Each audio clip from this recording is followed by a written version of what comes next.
അപ്പം ഞങ്ങൾ രണ്ടും കൂടി അമ്പലത്തിൽ പോകാനായിട്ട് ഇറങ്ങിയതാണ് കേട്ടോ. അങ്ങനെ ഞങ്ങൾ പാർവതി സമേതനായ പരമേശ്വരനെ കണ്ട് പ്രാർത്ഥിച്ച് പോരും വഴി ഞങ്ങൾ നേഴ്സറി കയറി. ഒത്തിരി ചെടികളുണ്ട്. അവിടെ എല്ലാ ചെടികളെയും ചേച്ചിമാരെ നനച്ചുകൊണ്ടിരിക്കുകയായിരുന്നു. മൊത്തം നല്ല കൂളിംഗ് എഫക്റ്റ്. എന്ത് രസമായിരുന്നെന്നറിയാമോ.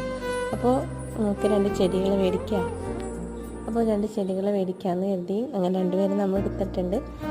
അപ്പോൾ അതിനപ്പുറം തന്നെയുള്ള കിളികളെ കാണാൻ ഇവരിൽ 2 പേരെയും നമ്മൾ കൊണ്ടുപോകും. ഒരു ദിവസം നിങ്ങളെ കൊണ്ടുപോകാമെന്ന് പറഞ്ഞിട്ട് പോന്നു.